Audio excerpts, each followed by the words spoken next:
Hey now, ladies and gentlemen. Hey now,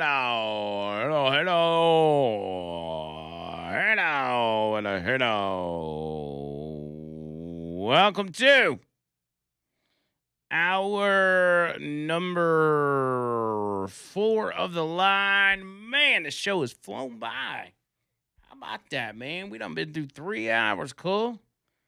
3 hours. We're already on the tail end on this Monday, man. I hope y'all's Monday ain't sucking too bad.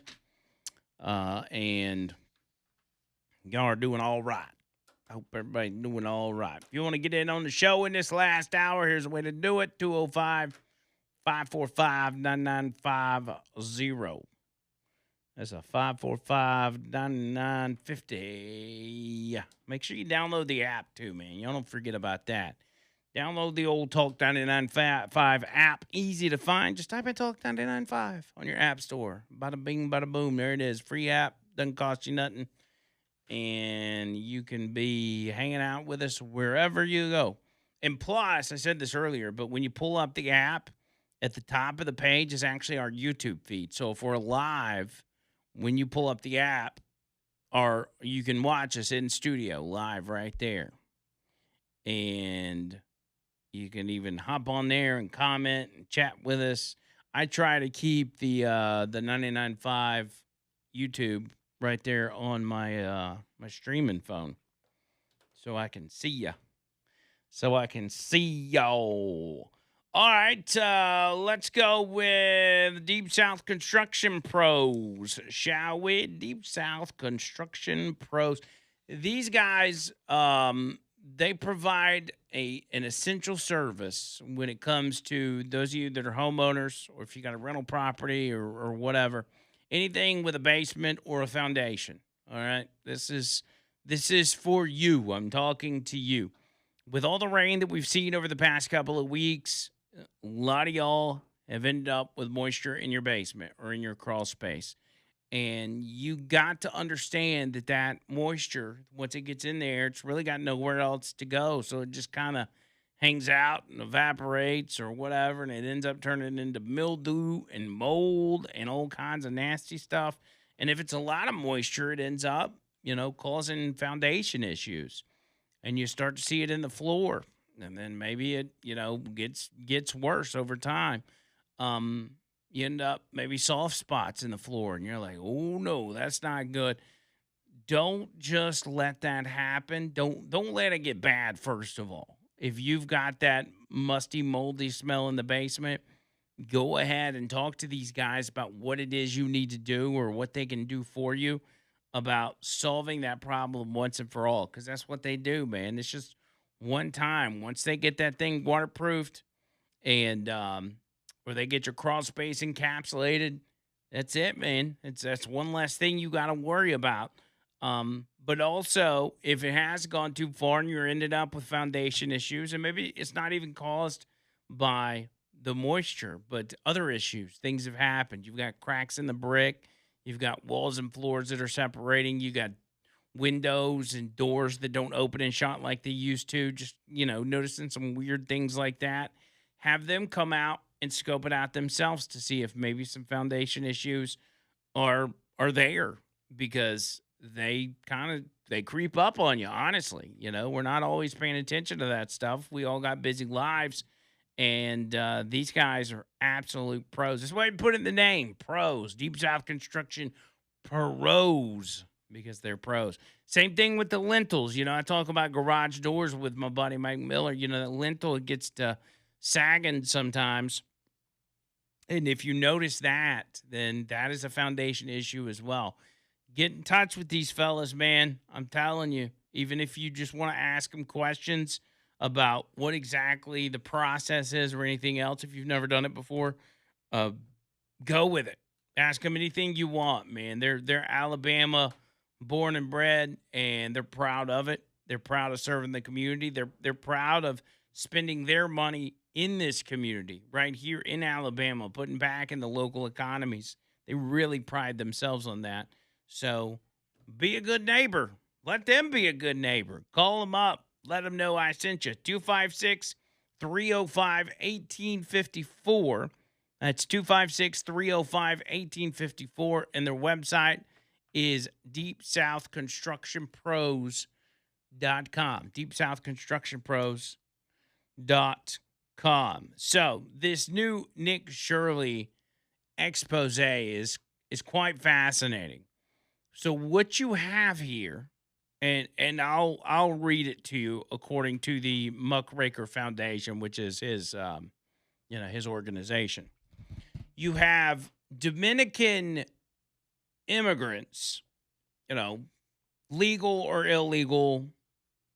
I don't know that there's an answer to that as of yet, but you have immigrants in this country that are receiving benefits from the taxpayers, such as EBT or even charities from government organizations or NGOs, in particular food items.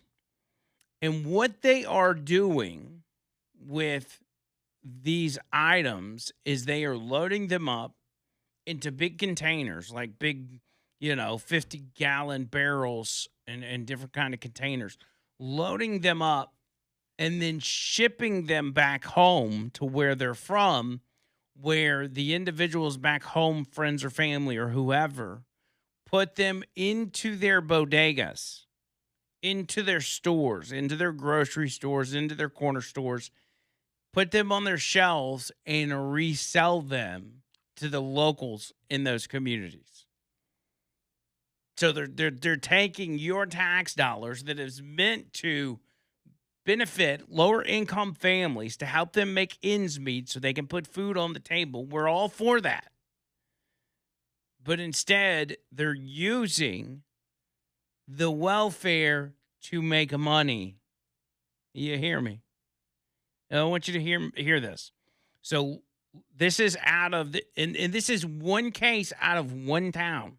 Lawrence, Massachusetts. It's a small city about 30 miles north of Boston. It has the highest concentration of Dominican immigrants of any city in Massachusetts and the highest rate of SNAP enrollment in the state. SNAP being EBT, being food stamps. It says, John, this is the guy they're talking to, John has been delivering goods in Lawrence for over 11 years, 6 days a week, 35 stops a day. He knows the community intimately. He says, I've been witnessing the Dominican residents going to food bank lines and collecting non-perishable goods. He says, and then packing it into barrels and boxes, and then they ship it back to the Dominican Republic. They asked him how he knew the food was being purchased with food stamps. He said, some of them have openly told me and my wife that that's what they're doing. And then the other way is the math. The math is straightforward. A 50-pound bag of rice costs $30 in Lawrence, Massachusetts. The same bag costs $35 in the Dominican Republic. Add shipping, and the economics make no sense unless the food was free or paid for with government benefits. So he said, John drove us through the streets of Lawrence and showed us the evidence hiding in plain sight. Blue shipping barrels stacked outside of corner stores for sale. Not one store, not two, store after store after store. He said these barrels aren't trash cans. He said they're being used to ship the product. Every one of those stores also advertised prominently that they accept EBT. Abigail has worked in Lawrence since 2011. She asked us not to disclose her profession, but her job takes her inside people's homes on a daily basis. She said, many of them will have large boxes, large bins in their apartments full of the food that they give out at the pantries here. And when I ask them what it's for, they say they mail it back so it can either be given to their families there or be sold in the bodegas there. They asked if the patients knew they were wrong, they were doing something wrong. She said no. she said, and laughed quietly. They feel entitled. They feel like that's what we come here for. He said, we asked how widespread she believes the fraud is to be among the patients she visits. She said, about half the people I see. Massachusetts has some of the strictest wiretapping laws in the country, which limited what we could capture on camera. So we moved the investigation to New York, he said. In the Bronx, we located a storage facility being used by numerous Dominican shipping companies as a distribution hub. He said, we sent in an associate with a hidden camera. A worker confirmed explicitly on camera that people are using EBT to purchase the food being shipped in those boxes. From there, the food moves from Port Newark, one of the largest container terminals on the East Coast.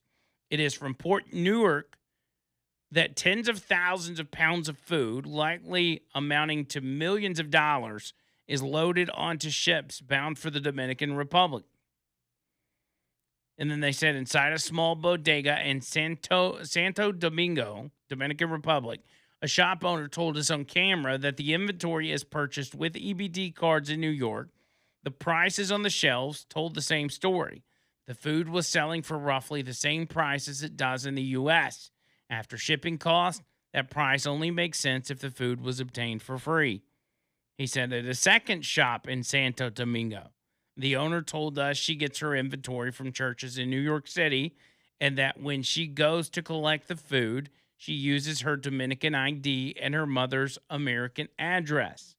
In boxes behind her, Ronzoni pasta, Campbell's chicken noodle soup, Goya beans, Quaker oats, and more. Food donated by Americans, intended for Americans, now sitting in a bodega in the Dominican Republic. How about that? And that video's out there. You can look up Muckraker on X or whatever, or the YouTube channel, and see that this is completely being taken advantage of, and it's being sent to other countries, not to feed people that are poor and can't afford the food, sent to other parts of the world, should I say, to feed people that can't afford it, but to be resold. So whether it's the DR or it's another state here on the U.S. mainland or Hawaii or wherever, it doesn't really matter where it's being sent, whether it's in the country or not. It's the fact that they're utilizing their EBTs and taking advantage of people's goodwill with the charities. But on the EBT side of it, they're using it to make a profit. And this is more prevalent than people realize. And I came across this about a week ago and haven't really said anything about it yet. But it was kind of, it wasn't really an expose, but it was somebody just admitting to it. Where people in this country and in this state, in this city, I'm talking local people and then in plenty more places across the country, people are taking their EBT cards and they are buying foods in bulk. Say you go to Sam's or you go to Costco or whatever, and then turning around and being an entrepreneur with those foods to make dishes, if you will, to then resell on the streets. Say, whatever it is. And I'm talking about stuff that's not like hot meals or whatever. It could be, they're going out there and they're making cakes, for instance. If they're buying the ingredients with EBT, their overhead is zero. They may have a little bit of overhead, such as, they buy plastic containers and maybe even buy customized labels where they will treat this like a business. They will have their own labels made so they can put it on the containers, make the food or prepare the food or whatever it is, and then go out and sell it on the streets, in front of gas stations, in front of grocery stores. There have been, and I can't tell you which ones are legitimate and which ones are not. I'm just saying some of it's happening.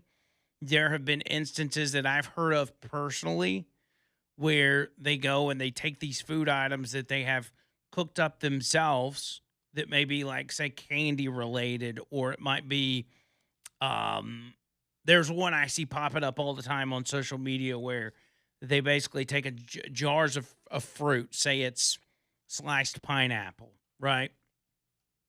And they'll take a jar of sliced pineapple and they'll add some ingredients to it, like a flavoring from like a Kool-Aid packet, or put some extra sugar in there or whatever, and so have it as different flavors. We'll take their label on it, put it on the jar, and go out and sell it for whatever money they sell it for.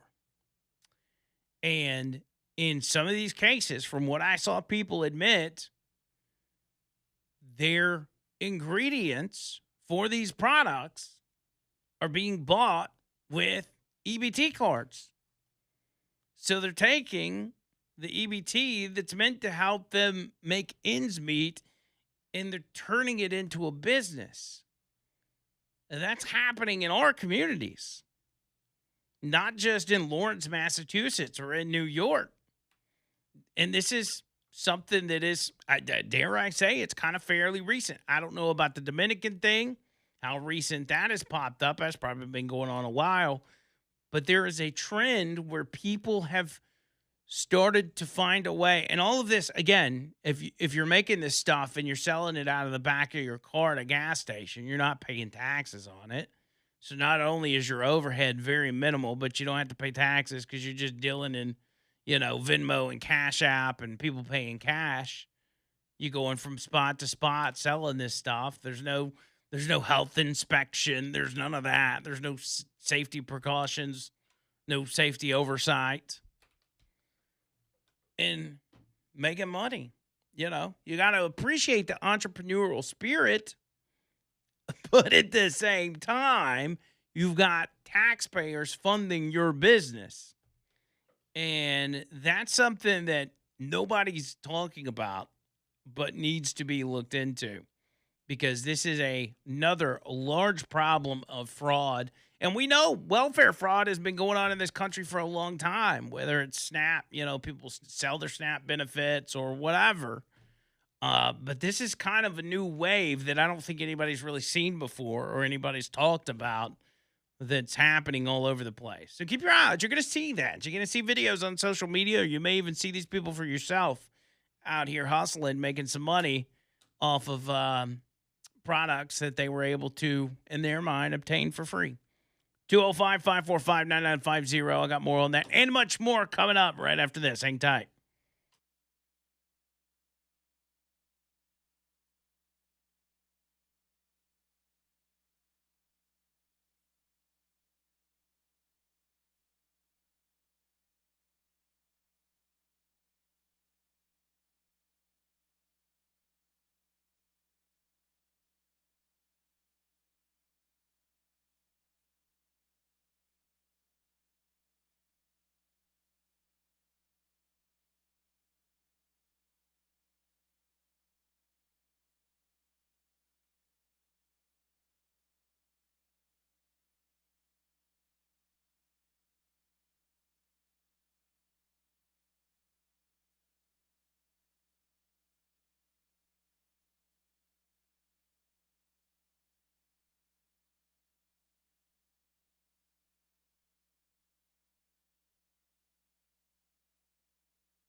Trucker Bobby makes a great point on the text line.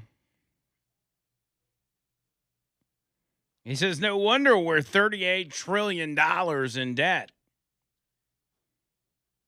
He says, the whole world is scamming us as we go to work each and every day, busting our ass to feed our family and barely getting by. Hopefully somebody will finally start doing something about it. It should infuriate everybody. I mean, it's happening. And yes, I mean, $38 trillion in debt is a lot of generally wasteful spending, but there is a tremendous amount of fraud. We have to take the vice president of the United States and dedicate him to fraud. And who's talked about it? Who's brought it up? Which president or which administration in the past has even attempted to tackle this stuff? None of them. None of them. Because it wasn't politically convenient. Because most of them thought that the people scamming EBT or scamming COVID funds or whatever, they wanted their vote too. Earnest Financial, retirewithernest.com. You know the drill. Save your retirement. Make sure you're making money while you're saving your money. Earnest Financial can do that. He's been doing this over 45 years, and he can secure your money. Doesn't cost you anything. You just got to give him a call. 833-596-7233. That's 833-596-7233. And online, retirewithernest.com. Make sure you mention your boy.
It's quite the hustle if you think about it.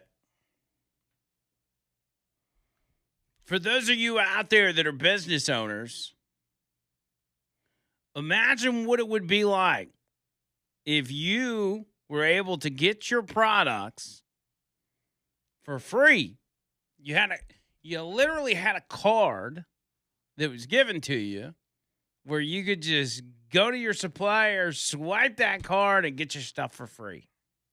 Whether you're a restaurant owner or whatever, because one of your biggest expenses is buying inventory. I mean, actually, it's probably healthcare for your employees, but it's a big expense.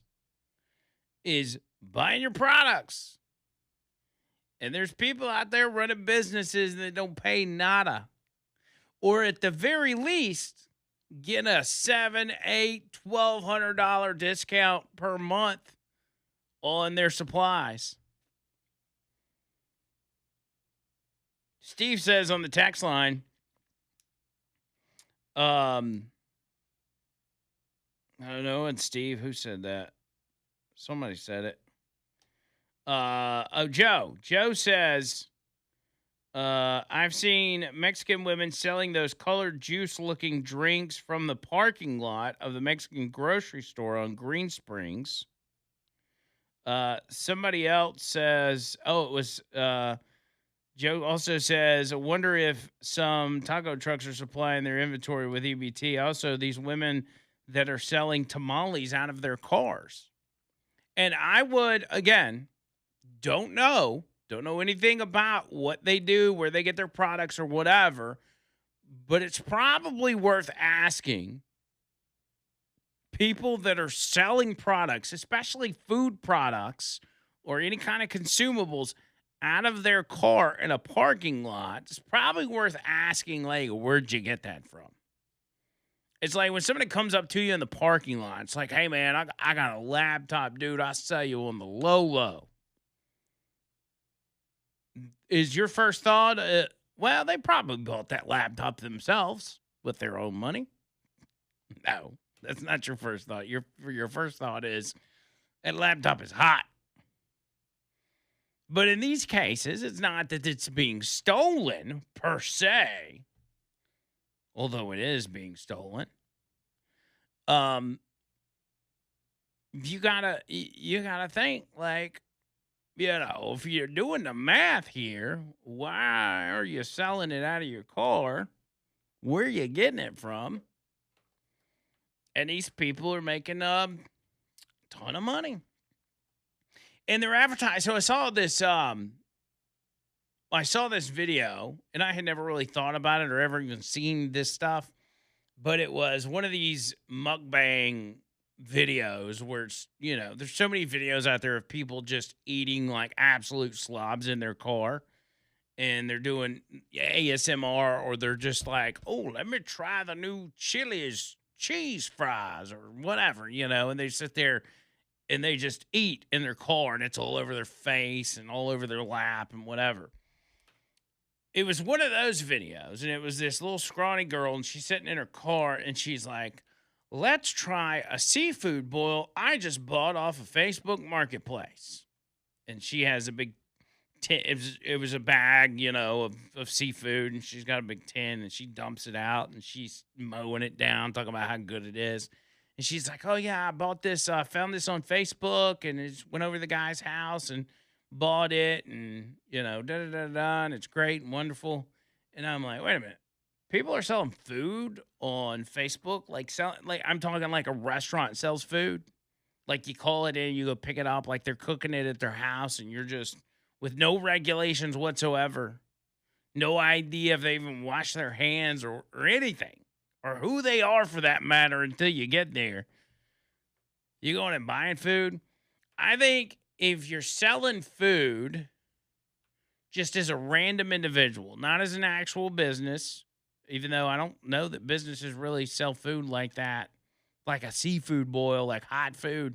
But selling food on Facebook just as an individual out of your house, I think it might be a red flag. Just as the selling stuff out of your car is a red flag. there's a group, or I don't know if it's an individual or multiple individuals that go by where my kid works, and they sell these it's like, God, what was it? I'm gonna have to look it up, and I don't want to call them out because again, I don't know I don't know their business practice. I don't know where they're getting the supplies or whatever. So I'm not categorizing these guys as being involved in that kind of scammery, but it's kind of the same consistent look and feel, if you know what I'm saying. Let me see. I'm trying to look it up real quick. He sent it to me. Anyway, they come by his work and they sell these food products that are called okay. Yeah, so what they'll do is they'll build a social media page and they'll say, "Oh, we've got, these particular treats." Comes in a little plastic container. They've got their little logo stuck on the side of it. It's almost like it's basically like cake in a bowl, you know? And they go around to different businesses and approach the employees and saying, "Hey, we got our treats and everything else." And it's all set up like looks like a legit business. And it's like, well, where are you getting this stuff from? I don't know, man. I'm just saying, if you look for it online, you're going to see a lot of it. Not just from this area, but all over the country that, could be what we're seeing with this story from Nick Shirley, or it could be people doing it legitimately. And I use the word legitimately loosely because even if there's not EBT involved in it, they're still, doing it under the table and, doing it in God knows what kind of sanitary or unsanitary conditions they're making these products. I would advise against consuming that stuff just because you don't know. Of course, I'm the same guy that forgot about a chicken finger in the air fryer one night and found it the next day and ate it because I was hungry. But it was my air fryer, and it was fine. It was cold, but it was fine. My wife reminds me of that all the time. Chuck Davis bringing you this part of the show. ChuckDavisLaw.com. ChuckDavisLaw.com. I want you to reach out to Chuck if you need representation for really anything. I'll just go ahead and say it. If it's something that involves a lawyer, reach out to him. And even if it's outside of what he does, he's got a network of the best lawyers you're going to be able to find and what they do. He knows what they do and what they handle. And so he'll be able to send you in the right direction. But the big things that we concentrate on with Chuck and what he deals with the most are divorce cases, custody battles, things like personal injury. So if you've been hurt in some way, shape, or form, and you deserve compensation, Chuck's going to be able to get that for you. You've got paperwork like probate, contracts, real estate stuff. You've got wills that need to be done for you and your family members. All of that, Chuck has got you handled. He's my personal attorney, so he's going to take care of you. When you mention you're part of the Hey Now Nation, reach out to him. Get yourself hooked up. 205-823-9992. That's 205-823-9992. Online, ChuckDavisLaw.com. No representation is made that the legal services provided are superior to the legal services provided by other lawyers. Nobody, and I mean nobody in government has dared to tackle that stuff. They have bigger priorities, obviously, that they are after, such as the Nick Shirley Act over in California, or what I saw over the weekend where it was like a girl power rally. It was these 3 female Democrat representatives who held a press conference saying employers who won't pay women to stay at home from work during menstruation are committing economic violence. That's right. Women are now demanding that while they're on their period, they should be able to be off work. Paid for, by the way, but they should be able to be off work for the remainder of their cycle. And then once it's done, they can come back to work. Girl power, as these Democrat representatives say. It was a couple of representatives from Arizona, Yasemin Ansari. I don't know who the other one was. Rashida Tlaib from Michigan was the other one. It says the trio complained that employers who won't pay female workers to stay home during menstruation are committing economic violence against women. Yasemin Ansari said, quote, "Today we are here to talk about women's pain and how long it's been overlooked. In the summer of 2015, while starting my career in New York City, I woke up on the floor of my local bodega, drenched in sweat, being dragged into an ambulance. 2 male paramedics hovered over me and continued to ask me if I was pregnant. I had passed out from period pain." She said, "Even now, every month, I have days where it feels like barbed wire is tightening inside me. I've taken 2,000 milligram ibuprofens in 24 hours and still been in tears from the pain. Often end up on the bathroom floor in the fetal position, crying, moaning, or vomiting. Still, I've put on a blazer and gone to work.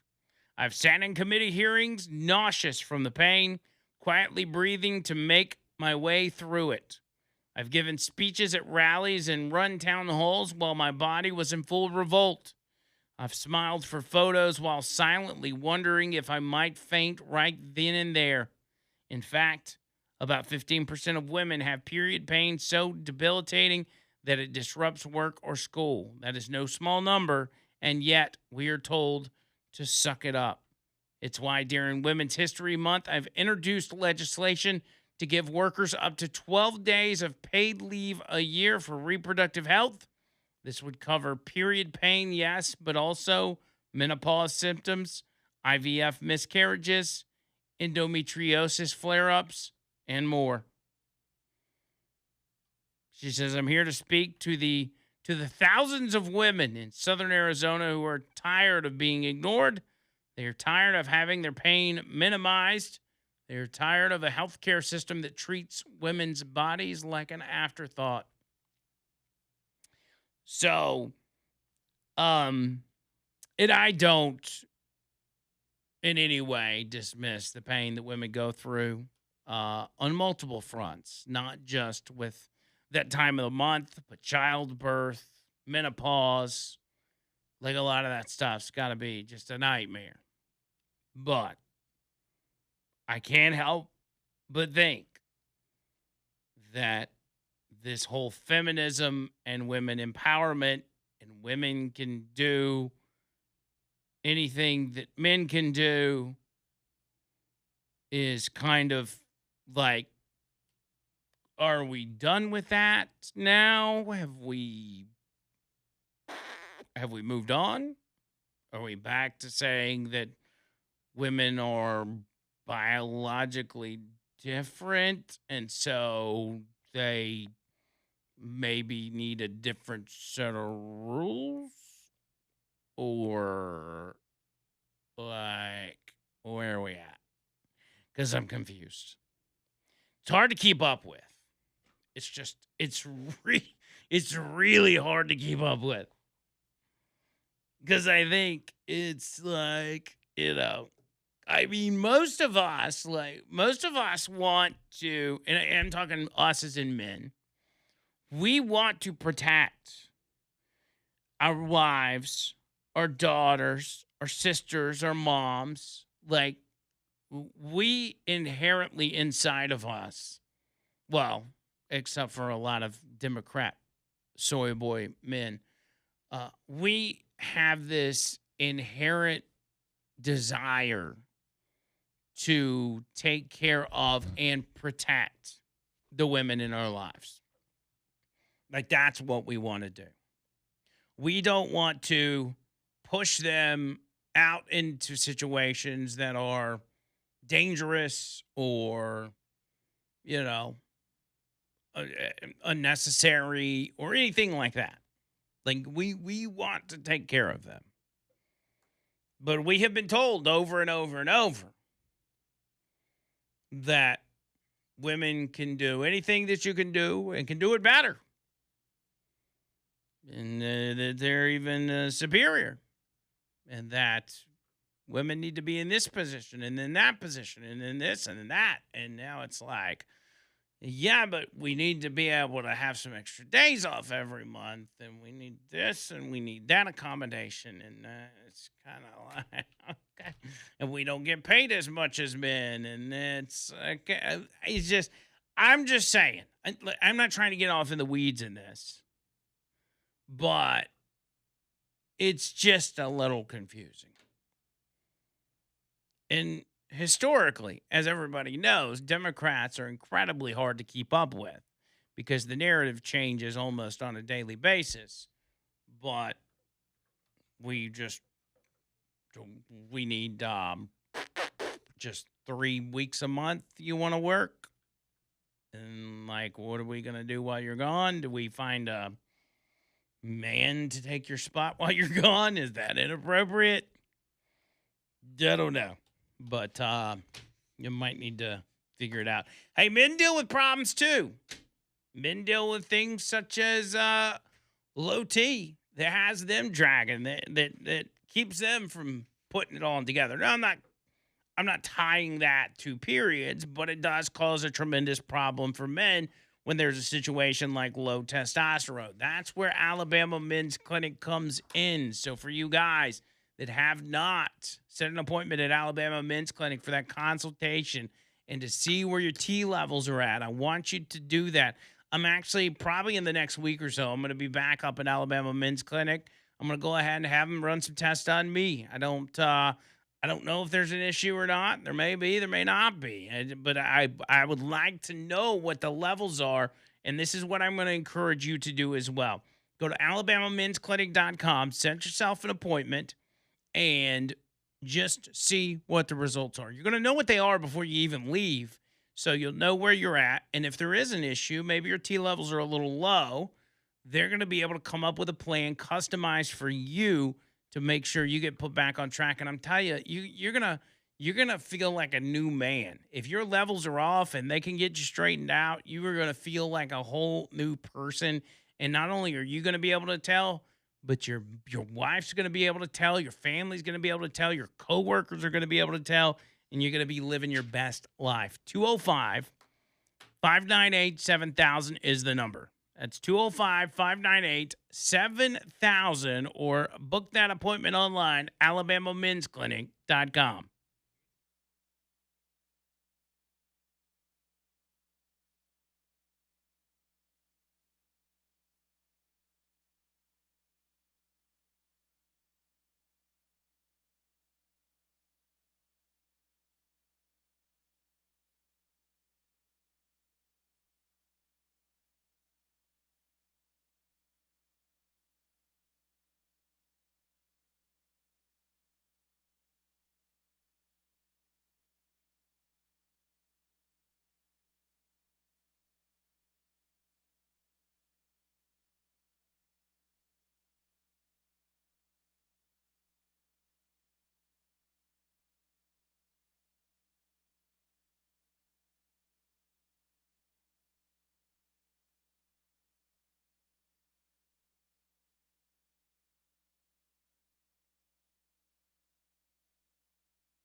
Bubba Rumble says women can bleed for a week per month and not die. Can you do that, you right-wing misogynist? No, I can't, actually. I cannot. Representative Marie Hopkins actually responded. She's a Republican. She responded to these three ladies that want some time off. Why are Democrats always trying to get off work, by the way? Does it seem like all the Democrats in Congress are always fighting to like be off work? She says, ladies, you can't keep saying men can be women, but then also say that women are a special category. You've got to pick a lane. You're very confusing to the rest of us. And yeah, that's the line. Davey says, I wish they had to deal with the joint pain and body aches that I deal with as a 58-year-old heavy equipment mechanic. We all got problems, cuz. We all got problems. Noto Roofing for you before I get out of here, and OTOroofing.com. NotoRoofing.com, my favorite roofing company in the whole wide world. Free roof inspection, complimentary roof tune-up. You know all about it. Doesn't cost you nothing, and there's no obligation. You ain't going to be forced to do nothing. If you don't want to do it, if you don't want to use them, you don't have to use them. But at least you will know what it is that's going on up there on that roof of yours. So call them 205-848-2299, 848-2299, online, NotoRoofing.com. I'm out of here, back with a brand new show tomorrow. And until next time, see you, God.